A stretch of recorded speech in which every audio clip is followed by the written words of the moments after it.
Welcome to this JEDO meeting of September 8th. We appreciate your compassion this evening and your understanding as we were having some technical difficulties this evening as we were trying to log in to our Zoom meeting, which has made our meeting start a little bit late, but rest assured that no items have been discussed and there has been absolutely nothing occurring. So at this point in time, we will kick the meeting off with the roll call. Mayor De La Isla. Here. Deputy Mayor Padilla. Here. Councilmember Nager. Here. Councilmember Lesser is absent, and Councilmember Duncan will be serving as his proxy. Councilmember Duncan. Here. No, you hear me? Yes, I hear you. Okay. Commissioner Rippon. Here. Commissioner Cook. Here. And Commissioner Mays. Here. We have a total of seven voting members. And now non-voting members, Councilmember Hiller. Here. Councilmember Valdivia Acala. Councilmember Ortiz. Here. Councilmember Emerson. Here. Councilmember Dobler.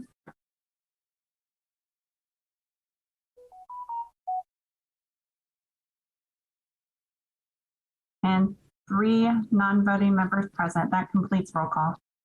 Wonderful. At this point in time, we proceed to the presentations. We go on to item A, if the clerk would read. Item 3A is Go Topeka 2021 quarterly update. Go Topeka team, floor is yours. Okay, well, I will kick it off here. Good evening, everyone.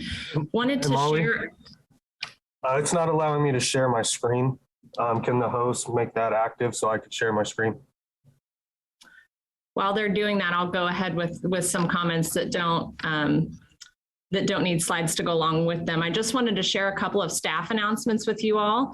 You know that we had 2 vacancies within the Go Topeka team for our business and talent initiatives position that Barbara Stapleton used to hold. And then we also had the Forge executive director, and we were able to fill both of those vacancies with internal promotions from GTP staff. So wanted to share that with you and tell you who those individuals are. Their official first days will be on Monday of next week. So we have Trina Goss from the current Go Topeka team, who has worked as an executive coordinator with Matt and I and the rest of the Go Topeka team for quite a while now. And she is stepping up to take the position of Director of Business and Talent Initiatives that Barbara used to have.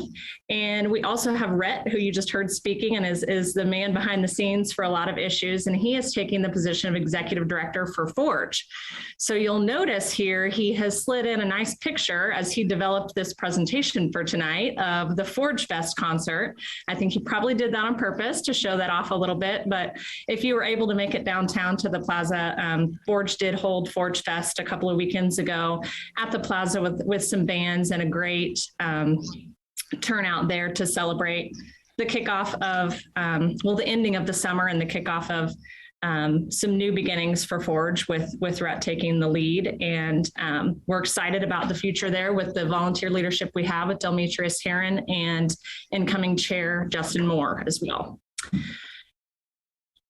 You will also see a different look and feel on our slides and graphics tonight. You can see that we have a new logo that's featured there in the upper corner. And then we also have a new website. It's been a long time coming, so thank you for being patient with us, specifically Councilwoman Hiller, who has been behind the scenes helping us to develop some tools and being patient and really providing good guidance for a workforce tool that we'll roll out here soon. But this website is using what they call progressive disclosure. So you'll see this is the main page here, and it's not active. This is just a screenshot. But when the user enters the website, they self-identify the areas that they would like to dive deeper into. And then the content is narrowed down based on what their interest is. But would welcome you all to go out there and take a look at the website and give us any feedback that you have. We're pretty proud of it. And the new look that we have to kind of show our edge and boldness and to really align with the types of companies that we're looking to grow here with the innovation, entrepreneurship, and animal health and ag tech focus that we've really kind of narrowed in on recently. Let's see. The next slide, I think you all know this, but just wanted to remind you that 3 years ago, we did embark on becoming an accredited economic development organization through the International Economic Development Council.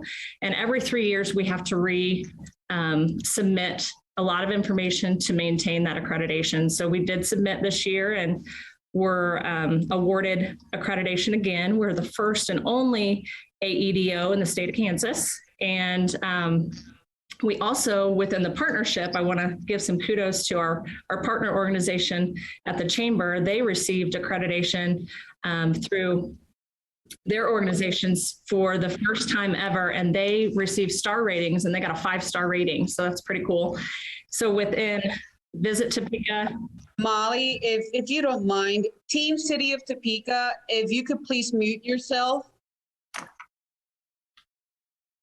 Team of Topeka, communications. Team communications, you are live, and your communication is being heard and interrupting the meeting. If you would be so kind to please mute. Thank you. All right, Okay. Molly. No problem. Okay, so within the partnership organization as a whole, we have accreditation with the U.S. Chamber of Commerce and Destinations International. I believe that's the organization that accredits the Convention and Visitors Bureau for Visit Topeka. So with Visit Topeka's accreditation, the Chamber's accreditation, and Go Topeka's, there's about 10 or 12 organizations that have those 3 accreditations combined. So we're pretty proud of that, and just wanted to share that with you all if you hadn't seen it in the news. And for me, that's all I've got before I pass it over to Ashley to talk about business development, but I will stand for any questions if you have anything at this point.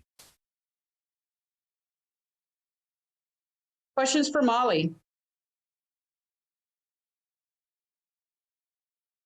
Seeing none, you can pass it on. Okay, we can go to the next slide. This is just really a recap of the current projects that we have in our pipeline. We wanted to break it out by industry. So these are all of the current projects that we have outstanding that we have submitted RFPs for. And this is all on the business attraction side. I believe right now that there's about 22 total projects. And as you can see, most of those are in manufacturing and aviation. Those are taking up over half. So just wanted to show that we're keeping track of that. And then the next slide, Brett. And then this, we're also keeping track of. This is basically projects that have come through, again, on business attraction that we're not able to reply to. We wanted, to keep track of these just so maybe if conversations come up in the future about why we aren't able to submit to some. So we have this. So as you can see, most of them, or there's one that was due to the amount of acreage that they needed. 2 were based off the square footage of a building that we didn't have. And then the other 5 are just various land and building requirements that we didn't meet. So some of them include distance from an international airport that, wasn't flexible, land with a taxiway, energy requirements, or just some of those examples. So we've, again, just been tracking those to have a better understanding of what type of projects that we do have to pass on, so that this will help with any future conversations that we might have regarding strategy or our key industry targets. We can move on. No real update on here. The last special JEDO meeting that we had, all 4 of these projects were presented and approved. So we are just currently working on the company contracts. So these companies should be ready to be announced by the next JEDO meeting. And that is really it, unless anybody has any questions for me. Questions for Ash in regards to their report. And since the screen right now is smushed and I cannot see all of your lovely faces, I would invite you to say something, but I don't see anybody or hear anything. So thank you so much for your reports. Molly? Karen's going to have the floor next, I believe. Okay. Is this me, Molly? I think so, right? Yeah, the slide says Small Business and Innovation Update. This is Glinda. Okay. This is Hello, everyone. First of all, this is just going to be an update of the JEDO Small Business Grant. Wanted to thank everyone for the approval process that we went through. The dashboard provides a visual of breakdown of the recipients, where they came from, how much they received, those kinds of things. I think I emailed everybody that's on the council and on the JEDO organization a copy of this same piece, and it's available to anyone for their asking. But just wanted to give you a breakdown. We received 91 applications, 78 were funded with there were no remaining balances. I guess the last one that we had a request for, we were able to use that the remaining $5,000. Please note that the grants were marketed all over town. The largest percentage of the grants came from 66604 and 66614. Most of the grants were issued ranging in the amount of $7,000 to $5,000.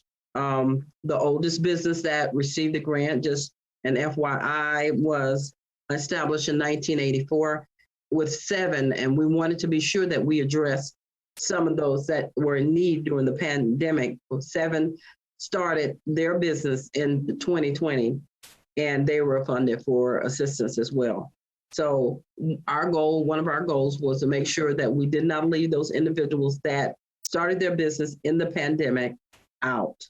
And so we did that. This program ran really smoothly. We had a committee that was our oversight committee that would take a look at these opportunities and yay or nay them.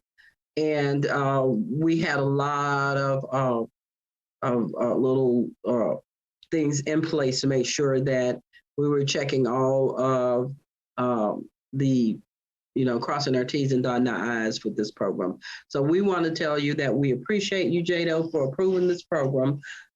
It helped a lot of businesses, and they are still calling, still wanting more. But we just wanted to tell you that we're wrapping it up, and then we're open for any questions around this grant. Questions for Linda?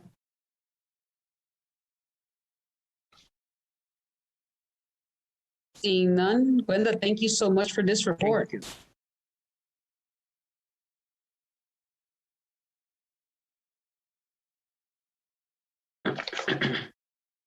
Hi, good evening. I think this is my cue, probably. I'm happy to provide you an update on what's been happening since we last met. So I can tell you that we've had a very busy last quarter. As you see here, we are proud to have graduated third Wheelhouse Incubator cohort since its inception in 2019. 7 Topeka businesses joined the 12-week program and determined their 30, 60, and 90-day goals and a clear path to reach these milestones in their business growth. These goals were things like expanding into additional space, increasing sales, adding jobs, and setting their businesses up to scale.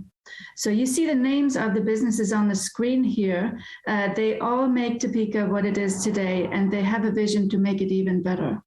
We will track their success over the coming months and years to show how programs like the Wheelhouse Incubator program generate real economic impact. Next slide, please.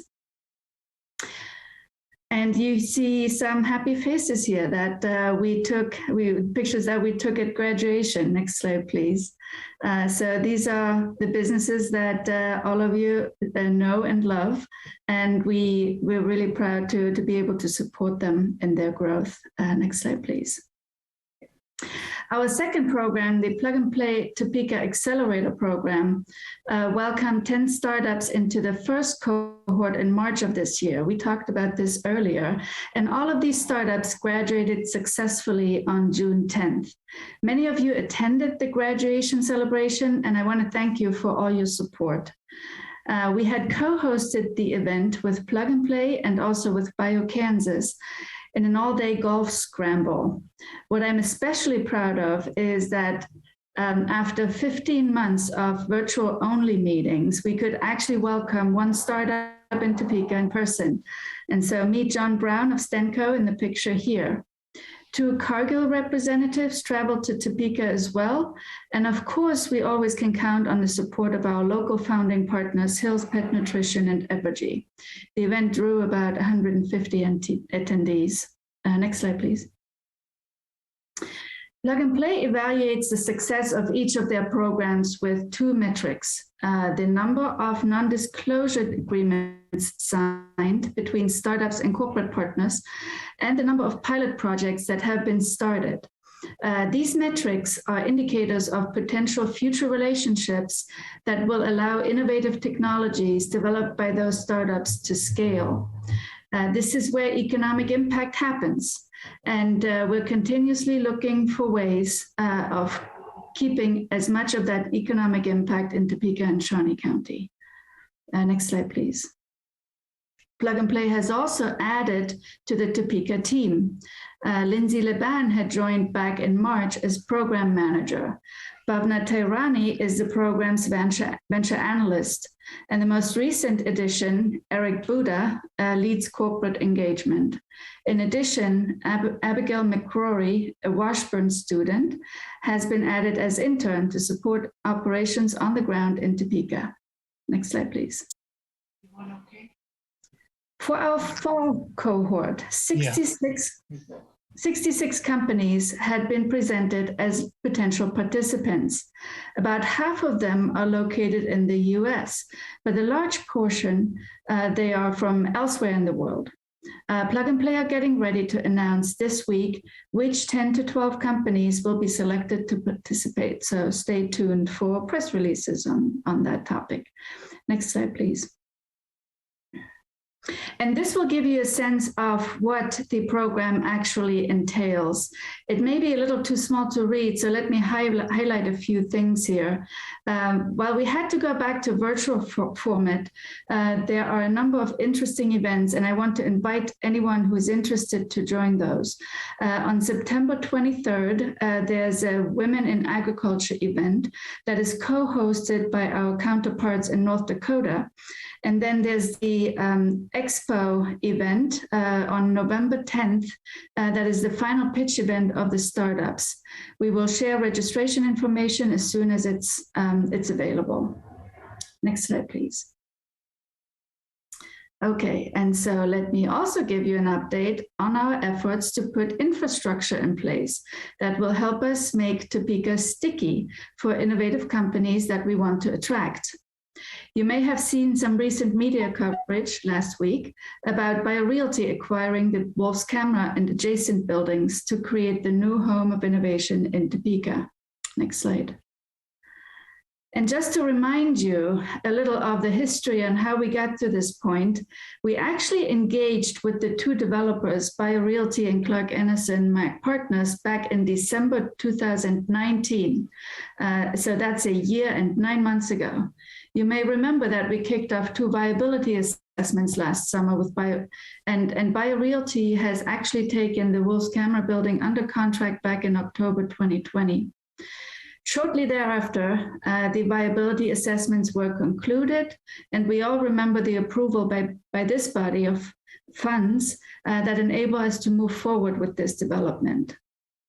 Since then, schematic designs were completed, third-party due diligence, and contracts were negotiated. The closing on the property on August 26 was the next big milestone. And after finalizing the key agreements over the next few months, we'll be able to start construction, and the goal is to open doors in 2022. Next slide, please. In terms of next steps, BioRealty is now in the process of producing visual renderings of the future vision of the building that can be used in different marketing materials. Once these are ready, we'll issue a national press release and offer media deep dives to spread the word. We are also planning to keep some of the history of the building alive, and which of course is a huge part of the downtown Topeka fabric. And as mentioned, we are finalizing agreements that need to be put in place to start construction. Again, I couldn't be more excited about the fact how the puzzle pieces in our ecosystem are coming together. Next slide, please. And the final puzzle piece that I want to mention today is the recent addition of Dr. Lori Piper to the Go Topeka team. We are absolutely thrilled to be able to leverage her deep expertise in accelerating technology startups. Having been a small business owner herself in the past, she most recently held the position of Director of the Washburn Small Business Development Center, Bright Center. She brings experience from different communities, including in Iowa, Nebraska, and in Kansas. So Lori will support Go Topeka's small business entrepreneurship and innovation efforts. Please help me welcome her to Topeka and to the Go Topeka team. And with that, I'm happy to answer any questions you may have. Thank you so much. Any questions for Katrin? Seeing none, welcome Lori. Glad to have you on our team. Absolutely. Thank you. Okay, now it's back to me shortly.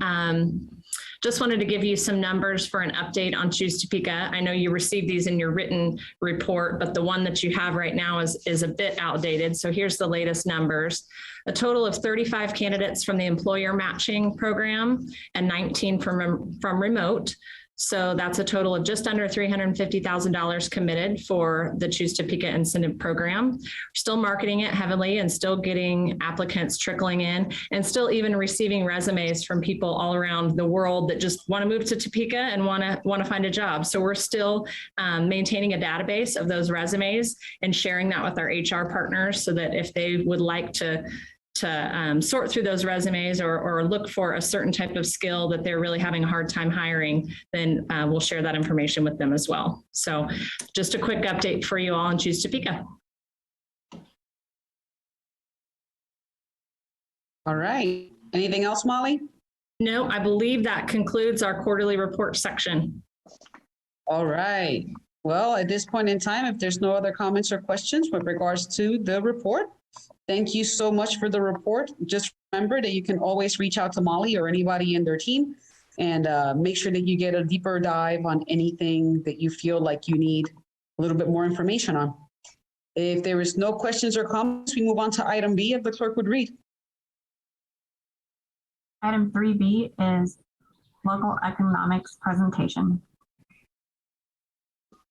All right. I'll take it over. Thank you, Mayor. Well, good evening, and thank you very much for allowing me to discuss with you some local economic data. Slide, please. So let's start with some jobs data. In terms of employment, these data tell us the total count of filled jobs from businesses in Shawnee County. This include full-time, part-time, permanent, and temporary jobs. Based on our 4-quarter moving average, in the first quarter of 2021, we had under 93,000 filled jobs. This is around 3,600 less jobs than a year ago. But on the other hand, wages are increasing at a rapid pace. The average wage for a worker in the county was close to $51,000 annually. This is an increase of approximately 8% compared to a year ago. Slide, please. Now, let's go back to the employment and let's see which local industry gained or lost jobs in the first quarter of 2021. Transportation and warehousing saw a yearly increase of 10.6%, followed by professional services with an increase of 3.2%. Unfortunately, most sectors saw a decline. Arts and recreation saw the largest decline at more than 31%, while the food services sector saw a yearly decline of 12.7%. To put things into context, this percentage, the 12.7%, represents close to 900 jobs lost in a one-year period. Slide. This slide is similar to the previous one, with the exception that it shows the yearly changes in wages. In here, we can see that most sectors saw an increase in their average annual wage. Arts and recreation saw the largest percentage change, with more than 15% increase compared to a year ago.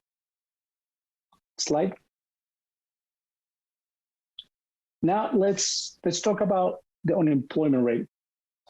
So this data is different than the one that I previously discussed, because this refers to workers who reside in the county and not those workers who work in the county. They also come from two different sources with different methods of collection.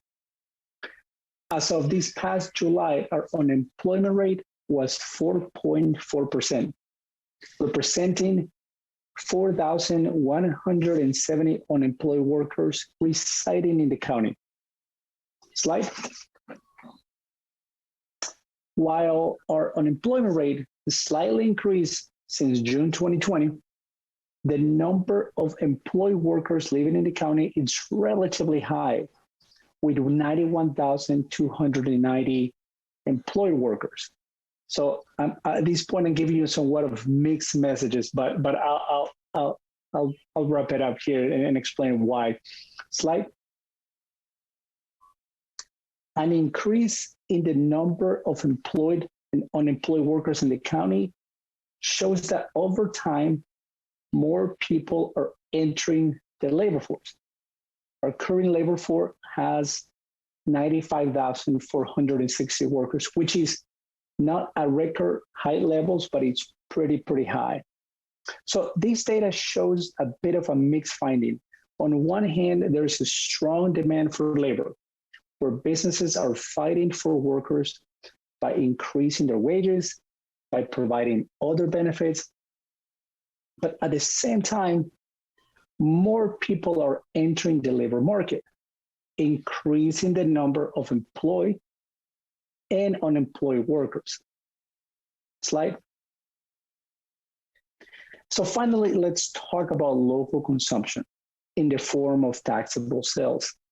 Since we only have data up to May 2021, this chart represents all the sales between January and May for all those years below in the x-axis. Taxable sales for sale taxes are on top, and taxable sales for use taxes are below. So far, we are continuing to see very high levels of consumption in the county. Between January and May of 2021, we saw a total consumption of more than $1.5 billion, where $1.2 billion were related to sale tax and close to $300 million were related to use tax. Sales related to sale tax grew by more than 14%, and sales related to use tax grew by more than 76% compared to a year ago. So once again, what we see in here is a very strong demand for labor, somewhat of a shortage of that. We see wages increasing, we see some prices increasing at the same time. We see consumption remain relatively high, all things considered. So in one hand, we see things moving in the right direction. In the other things, we're seeing some areas where they could become somewhat problematic in the future. But at this point, if you have any questions, please let me know. Freddy, I do have a question for you. It's exciting to hear that it seems like even though there is an increase in unemployment, there's still other people that are coming into the labor market getting more money. The evidence of the sales tax is extremely strong compared to last year, but last year, as we all know, was a horrible year for communities across the country. When you take a look at that increase in sales tax revenue that talks about the strength of our economy and the confidence of people in the market, how does that compare to the year prior when we were doing okay? So in terms of sales tax consumption, in 2020, I think that we were all pretty shocked when we realized that 2020 consumption was a bit higher than 2019. And I believe that at the beginning of 2020, in the first quarter, we were expecting to see a decline. And so we were somewhat shocked to see that some federal support, state support, and local support assisted some of those households continue to consume in the local stores, in the local groceries, and those type of things. So that support, I believe, is what significantly helped the overall economy. Thank you, Freddy. Other questions or comments? Councilman Duncan. Thank you very much for the information. And we don't need a dissertation on my question necessarily, and you can maybe provide this later if you have it. But do we have any idea? I know statewide collections have been fairly healthy based on the last several revenue estimates that have come in. But do we know where we compare percentage-wise to other counties, either around us or throughout the state? I mean, are we keeping pace with everybody else? We behind, ahead? Do we have any sort of concept of that? Excellent question, Councilman Duncan. I don't have the specific answer with me at this time. I would say that our growth is significantly high, and I believe it's a great contributor to the overall growth in the state. Just by sheer of the size of our economy. But I think that without giving you specific numbers, I think that the growth that we're seeing it's somewhat meaningful and definitely keeping up with some of the peer localities. Thank you. Other questions for Freddie or comments? Yeah, Mayor. Yes, Councilman Emerson. Thank you, Mayor. Freddie, thank you for your report. I guess my main question is, there's some pretty eye-opening things there, particularly employment, that we lost 10,000 jobs, it looks like, between 2000, 2001, 2002, which I'm still trying to wrap my head around and think about what that was that we lost. But so that I have a chance to look at that, is this something you're going to be sending out to us? I don't think it's in our packet. Yes, I think that Red will be probably sending all my slides, and if you would like additional information, I can definitely share that with you. That would be fantastic. If you can send us all copies of that, please. I'd like to look it over, and then I may have some questions for you. Thank you. Please. Thanks, Mayor. No worries. Thank you all. Okay, I don't see any other hands up for questions or comments. Freddie, thank you so much. It is always such a pleasure to get information that you provide. I love to hear you speak about the numbers and the trends in our communities. Thank you so much for being on our team. Thank you. All right, we move on from the presentations, and at this point in time, we entered action items. We proceed with action item A, if the clerk would read. Item 4A is approval of the May 12th, 2021 and August 4th, 2021 JEDO board meeting minutes. You have received the minutes prior to this meeting and with the packet. Does anybody have any questions, comments with regards to the minutes, or is there a motion to adopt these minutes? Motion to approve. Councilwoman Nager approves, makes a motion. Do we have a second? Second. Commissioner Mays seconds that motion. Comments or questions with regards to the minutes? Seeing none, we proceed by voting. And we'll do this through roll call to help the clerk. Mayor De La Isla, Yes. Deputy Mayor Padilla, Yes. Councilmember Nager, Yes. Councilmember Duncan, Yes. Commissioners Rippon, Yes. Cook, Yes. and Mays. Yes. We have 7 voting yes. 7 haven't voted yes. The motion carries. At this point in time, we move on to item B, if the clerk would read. Item 4B is approval of cash carry forward funds in the amount of $130,000 for small business incentives. Belinda, take it away. Hey. Good evening again, everybody. In 2016, we started what we call the Small Business Incentive Program. The goal was to aid small businesses in the growth and creation of Shawnee County's business infrastructure, small business infrastructure. Growth of the program has doubled since then. We started in 2016. I remember we had to come back to you all and ask for additional funding because we weren't sure that this program was going to work. And boy, did it work. You can see by looking at this chart that it has done a great job. And not only are we supporting businesses, but we are creating livelihood for others. And so just wanted to share that with you. We've invested about $1.6 million in our small business community. And that's just one program. We're not even counting the host programs, the other programs that we stood up this year. But how does it work? Just really quick. An individual has a need. He comes and he requests funds from us. He makes his investment, means that he purchases his product or supplies or whatever in advance. He submits the receipts to us. The receipts are reviewed by staff and then by a committee that we've established. We have 4 individuals on that committee, 2 from Core First, our current chair of EMBD, and Mr. Eugene Williams, who is a member of the EMBD Council. And if it's approved, then it goes through the process of going through finance, and then we issue their funds. We've had so many accolades on this program. Individuals are so grateful because if it were not for this program, they wouldn't be able to hire that new 2 or 3 employees. And so for a small business or micro-sized business, this is gigantic. So GTP, this last round of small business incentives, we've approved 85 incentives for a total of $410,000. We've had new and existing businesses take advantage of this program as well. We have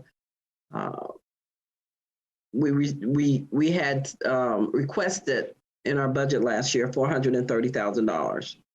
We have 60 pending requests for support, 60. And what they're doing is they're buying equipment, they're creating jobs, they're expanding their businesses, starting their business. And all these businesses are substantial. They mean a lot to our community. The additional funds requested will be used to support these businesses. Again, like I say, it's a small amount, but over a period of 2016 through 2021, we've given away $1.6 million. Invested, I should say, not given away. We've invested in our community. So I stand before you to ask you to consider, let me stop there. We had our Go Topeka Executive Committee review this, and they approved that we move forward and come to you and ask you to support this request. So the request is asking for an additional $130,000 in carry forward funds for the Small Business Incentive Program. Again, we have 60 requests pending, and these individuals will buy anything from, they're going to be buying anything from knocking down a wall, expanding their business, to piece of equipment to make that next new gadget. So that is my request, to use the carry forwards dollars. Brenda, thank you so much for this report. I do have a quick question, just so that people understand the magnitude of this. I know that you've been keeping track. Do you have an idea of what the ROI has been to our community with these funds expended? You know what? Freddie can get that for me. we did not talk about it. We wanted to make sure that we had everything else, and I plumb forgot about the ROI, but it's substantial. It's usually we see an ROI, Freddie, correct me if I'm wrong, in this program about double what we've supported. And that's what I was thinking. I thought it was 3-to-1 actually, but Yeah. Freddie, what's the real number? I think it's close to 3-to-1 between two to three. Yeah. Thank you for that. Other questions? This is not just a fly-by-night program. This is a program that we're looking at to we're going to look at it a little closer as the business community, small business community evolves. So with this program, so we'll be looking at different ways that we can use this program, and maybe we'll look at industry-specific kinds of businesses, or we're talking about how we will turn this program. But as we evolve, so does the programs that we present to you. Other questions for Glenda? Madam Mayor. Yes, absolutely. Commissioner Cook. Natalie Zeller, can you touch on or talk to us for a little bit about the 2021 budget for JEDO, Topeka, and the cash carry forward, and how this will affect our cash carry forward funds? Sure. So currently with the 2021 budget, we are projected to use just a little bit more of carry forward funds on the approved budget that we approved back in December. So we're projecting about $100,000 use of funds of the carry forward. So if we continue to spend on budget for the year, this additional request would increase that to about $250,000. Okay. And how would that impact our future projects? Well, so as we look at some of the things that we've done with Innovation Campus, this one wouldn't make a major impact to projects, but as we look at the future of our projects in general, there will be some discussions around the magnitude and level of projects on the go forward basis, but this particular funding would not make a large impact onto future projects. I guess my concern was with the cash carry forward, we've been depleting it and moving funds forward. I know that we used some funds for the Innovation Campus and for other projects, and I just worry about us drawing down those funds too much. Yeah, we do have a upfront use of cash coming, so we will be in a situation where for the next few years, as we continue to draw down those funds, it will cause the carry forward to reduce quite a bit, but then after those few years, we'll begin to build that back up again. So we are looking at a little bit of a crunch coming in the next couple of years. Commissioner, we have actually talked about that as well. And so we will look at how we're handling these funds in the future, and what we have on hand is what we will have on hand. So I guess I just worry about the need for the Innovation Campus. We have a significant investment with a significant rate of return. Katrin gave her presentation earlier this evening, and I know that we're going to have a significant ask in the future. Not that this isn't a good project, but are we going to need those funds for the bigger return? And that's my concern.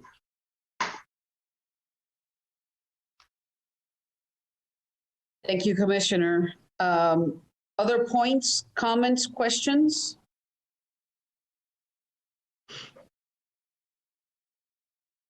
Okay, seeing none. Thank you for raising those questions, Commissioner. Very valid questions. Absolutely. We have a big expenditure coming up. I personally, I'm leaning towards supporting this initiative, not only because it goes directly into small entrepreneurs in our community, but I think that I would trust the Topeka board to understand the impact of their allocation and making sure that they're not damaging their own interests in the future. So if there's no other comments or questions, is there a motion?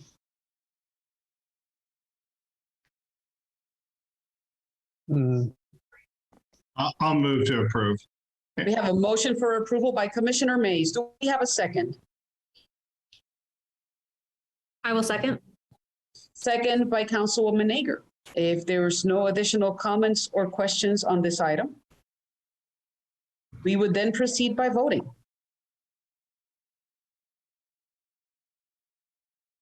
Mayor De La Isla, Yes. Deputy Mayor Padilla, Yes. Councilmember Nager, Yes. Councilmember Duncan, Yes. Commissioner Rippon, Yes. Commissioner Cook, No. and Commissioner Mays. Yes. We have 6 voting yes. 6 having voted yes, the motion carries. At this point in time, we move on to item C of the agenda, if the clerk would read. Item C is approval of 2020 JEDO audit report. We have Natalie, and I'm certain that we have, I think I saw Brenda somewhere. Oh, there she is. Yes, Brenda, are you going to take this? I am. All right, it's all yours. Okay, thank you. And good evening, everyone. My name is Brenda Flanagan. I'm here representing the auditing firm of SSC CPAs. You have 2 documents related to our audit in your packet. The first one is entitled Report to the Board of Directors. That contains a transmittal letter with some information that's required to be communicated based on the auditing standards, and then a copy of management's representations to us. In any audit, management makes representations, and so this is a copy of that just for full transparency. In addition, the second document is our audit report, and that also contains your financial statements and footnotes. We did conduct our audit in accordance with generally accepted auditing standards and government auditing standards. And the auditor's responsibility is to express an opinion on the financial statements.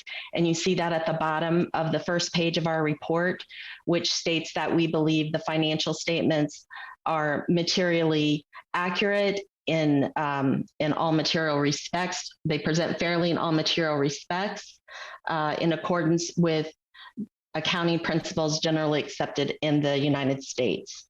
We propose no adjustments.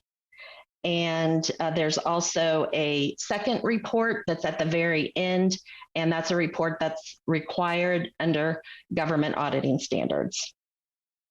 And it states that we did not identify any material weaknesses in internal control, and we did not identify any non-compliance required to be reported under government auditing standards.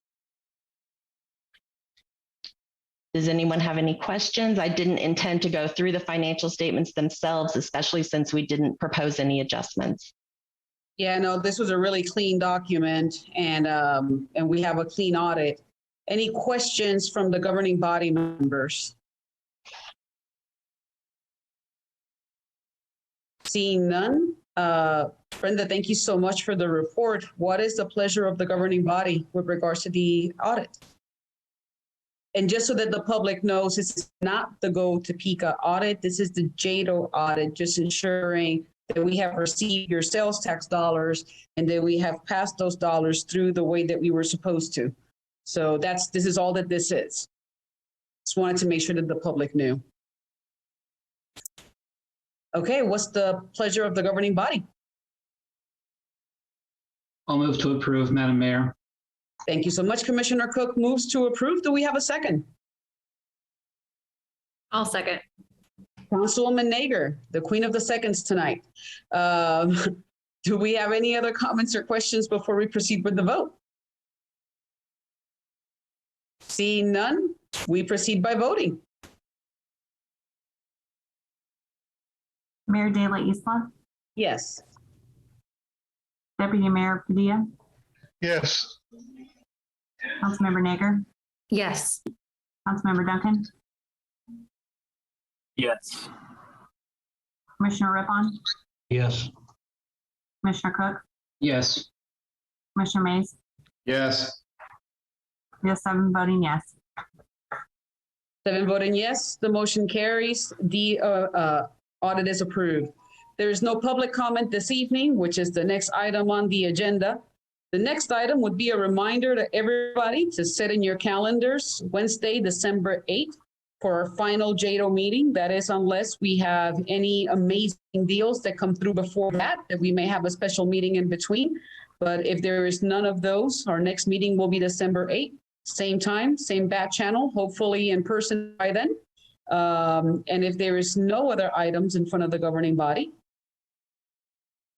we would then adjourn. Thank you very much and have a great evening.